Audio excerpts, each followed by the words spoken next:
Welcome to our channel Login Helps again. Hope you're doing fine. I'm back with another tutorial video, and today I'll be showing you how to delete a contact in Telegram. And now without further ado, let's dive right into the video. But before that, don't forget to like, subscribe and hit that bell icon for more videos.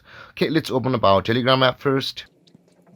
And after that, you can see a contact name friend over here. I'm going to delete this contact. So in order to delete that contact, tap on your friend or the contact you want to delete.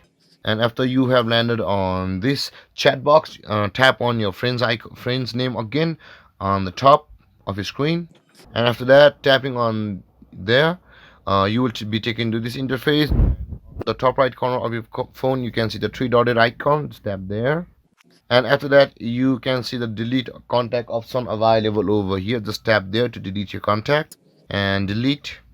And there guys, we have successfully deleted a contact from Telegram, and it was this easy.